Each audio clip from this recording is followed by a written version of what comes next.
Hi, this is your girl Sheena Simone, and I'm here with the phenomenally talented DJ Cali Cal. How are you doing today? I'm good. Okay, cool.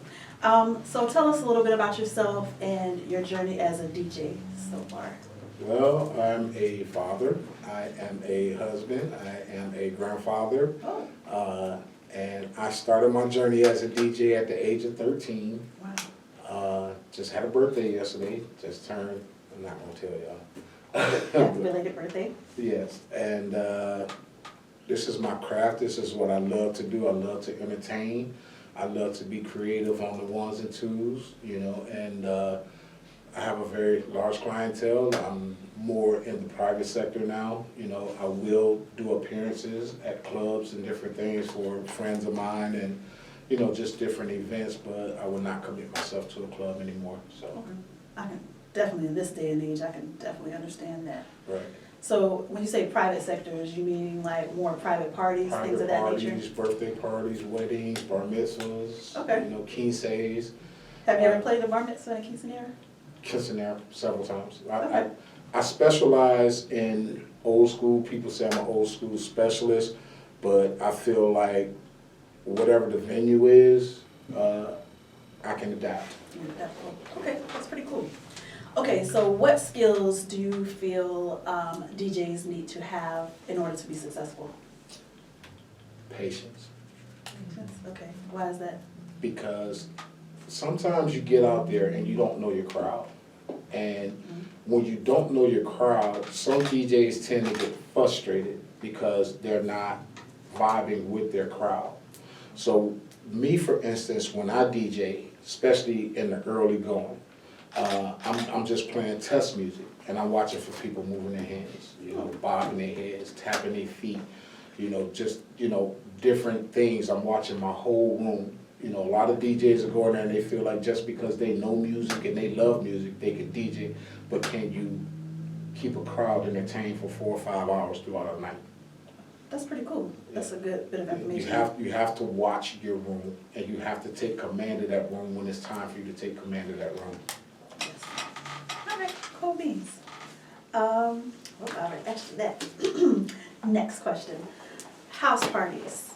I know, you know, growing up, I used to see it, I'm a little younger than that, but I still, you know, growing up, they used to have house parties, the underground, you know, back when hip hop was totally different than what it is now.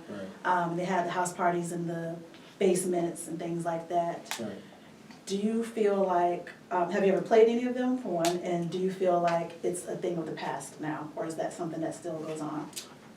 It's something that kind of still goes on, but you have to know what region you're in. I'm from Cleveland, Ohio. Okay, I started DJing in the projects of Cleveland. And in the projects, we used to have basement parties.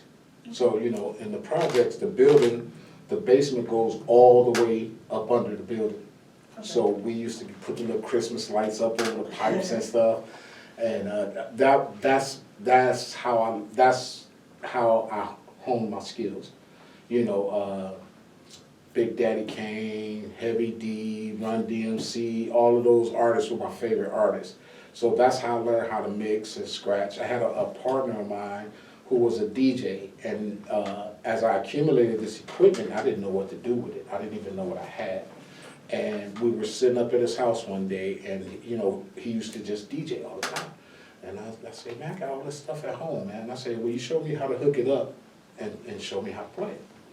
And once I started doing that, it just took over everything that I did besides sports. Okay. You know, so I got into the DJ and the house parties. That I love to do house parties because you have more freedom and flexibility in house parties than you do in a club or a wedding or something like that, because a house party, everybody just coming to do their thing, have a good time, nobody's judging, everybody knows everybody. So, you know, you can start playing music and next thing you know, everybody's on the floor. I mean, it's funny because House Party, the movie, okay? I just saw a new one. Right. Do you remember the car that kid had, that Chevy Chevette, the yellow one? Yes, yes. When I started DJing, I had the same exact car. It was sky blue. It was like a powder blue color. So when the movie came way after that, because I'm a little older, but just watching that movie in that car and jamming everything in that car, it brings back memories. And the brakes kept going out on the car. Oh, Lord. So sometimes on my way to a gig, I would stop at an auto parts store and change my brakes in the parking lot before I go do a gig. And I was so good at changing brakes on that car. It's just like, okay, I'm going to do a party, but I got to stop at the parts store first. To get it. So it was like routine. So you can arrive alive. Yeah. That's pretty cool. It seemed like back then, I mean, I've never been to a house party of that kind of nature, but it seemed like it was like a total vibe. Like everybody was just one love kind of thing. And I'm sure, you had little arguments here and there, but not like how it is today. I don't even think people could hold a house party without something. Well, they actually do. They do? They do. I Okay. do a lot of house party. Matter of fact, I did a Spanish house party, and I was surprised because I like Spanish music. Okay, I might not know the words, but I know the beat, and I can mix anything. Okay. Okay, I learned how to mix by ear. All this, new technology and all that stuff. Yeah. I kind of use it, but I don't, because I've been mixing by ear for so long that it's just second nature. That's a talent in its own. Right, and you have to be within your range of pitch control in order to do it, because you got some people they'll try to mix anything and they'll just slam mix it, and that's not mixing. Okay. Mixing is being able to just smoothly transition into the next song without, and the way that I like to do it is, you won't even know I'm mixing the song until the song actually hits the first verse. Okay. Definitely have to come check you. Well, you do private sectors now, Yeah. but you have to check you out sometime. Right. I mean, I'm all over the place. When I do have events that are open to the public, I try to, put it on my Facebook page, and tell a lot of my friends, if they just want to come hang out or whatever. I DJed at the American Legion. That was on 29th and Columbus for a long time. I did mostly all the clubs in Tampa, Celebrities, Chances, pretty much all of them. Okay. Awesome sauce. Now, if you could collaborate with any artist, past or present, who would they be and why? I got the opportunity to play with Cut Creator.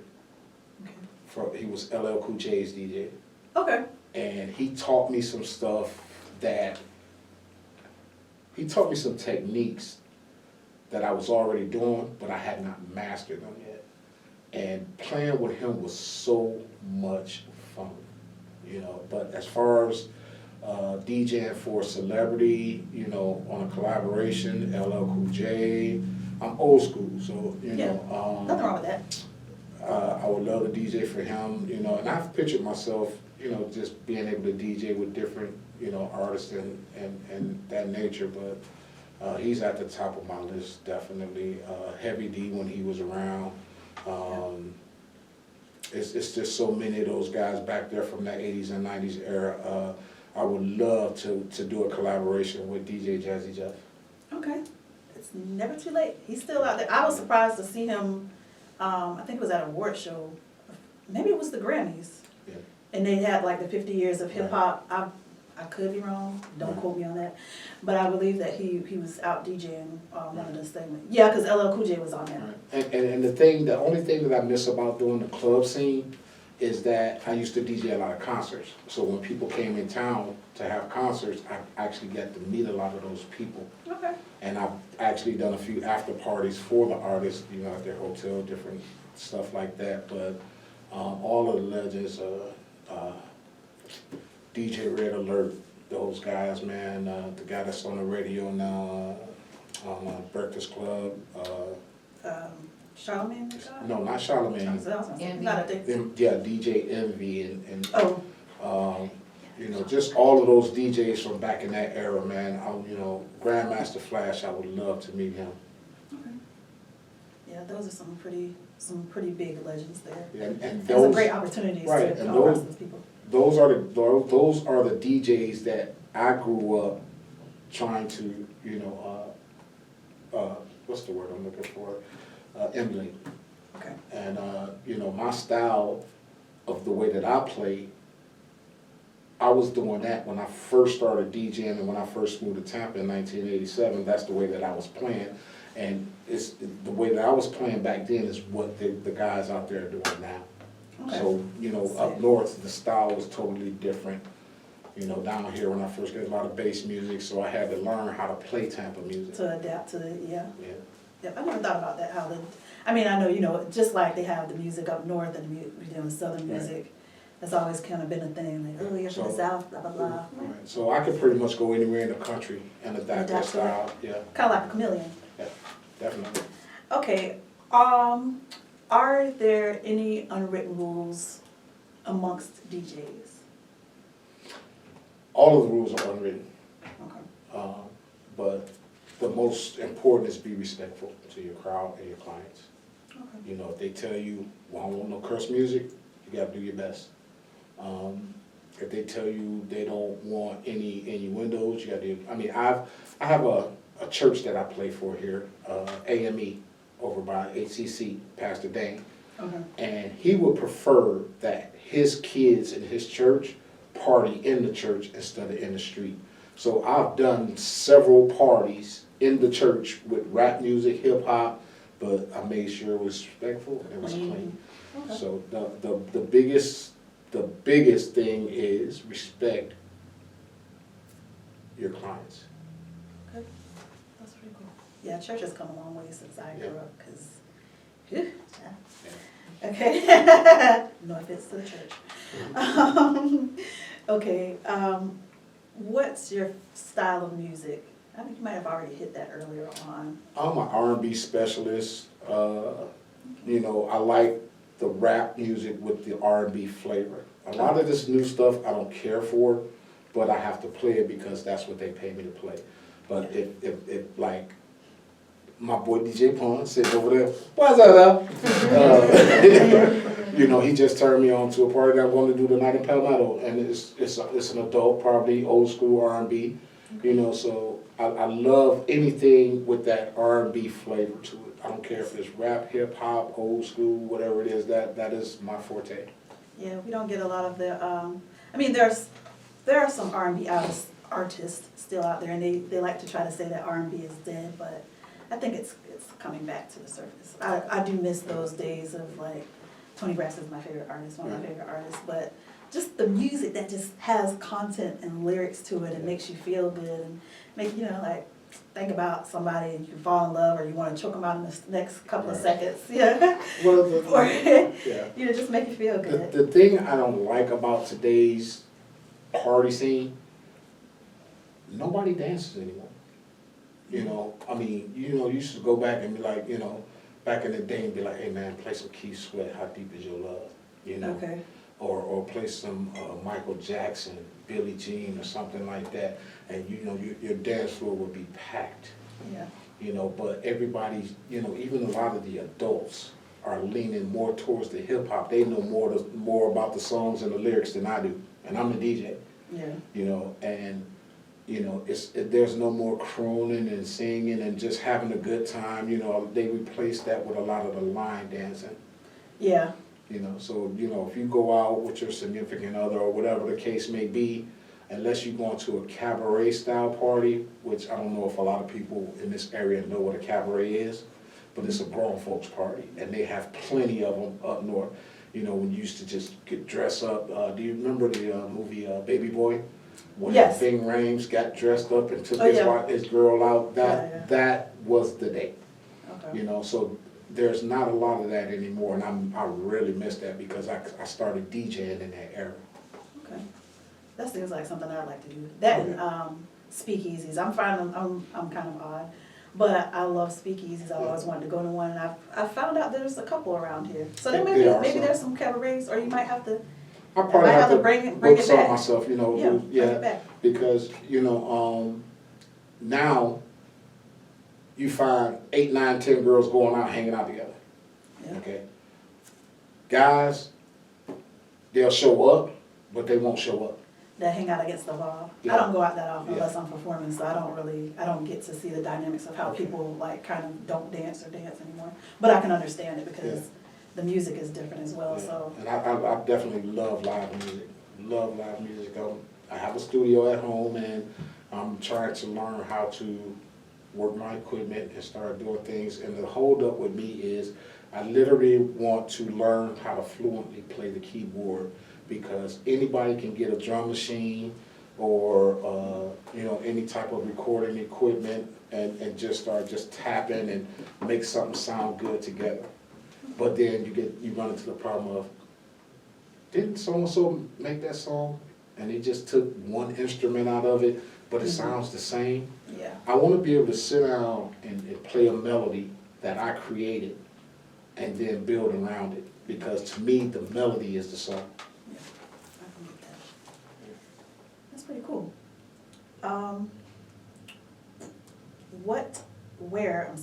Where is the coolest place that you've ever DJ'd? Oh, it's been so many. Your favorite one, like you just, ooh.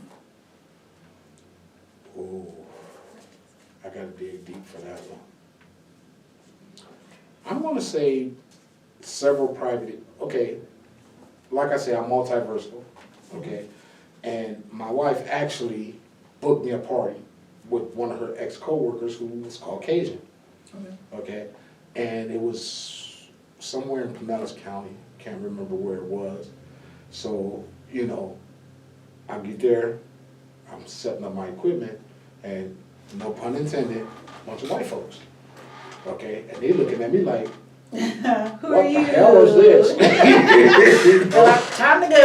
Right, Pack it up. and so I walk in and everybody's just standing, I mean, it was crowded. I got pictures in my phone from this event. And it was only one other black couple that was there, but it was, I mean, the place was packed, you know, Caucasians.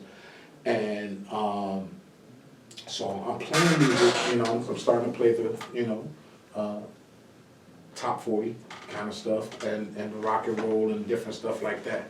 And as I mentioned before, sometimes you struggle until you catch them. Yeah. So I'm struggling like crazy. I'm struggling like crazy. And next thing you know, I put on some disco. Oh, disco will get you every time. And that after that, it was a wrap. Yeah. And they were just coming, you know, handing me drinks. This one guy said, you know, he was probably the most countryest guy I've ever seen in my life. Bought me my own bottle of champagne. I mean, we party. And then there's another girl that uses me a lot over in St. Pete. I did her wedding. And again, all Caucasian, Latinos, different things like that. And we had a ball. We had a ball. So sometimes the diverse crowds, I really get to show what I can do. You know, and then, you know, once it works out, because any DJ will tell you even pun, if you got command of that room and everything that you do is working for you, it's like a feeling like no other as a DJ. Yeah, the energy of it. Yeah. I definitely get that. And crowds will definitely. Yeah, it's like you surprise you. Superman back there, you know what I'm saying? And it's just an incredible feeling. Okay. I've got a few more questions, then we're gonna wrap it up here.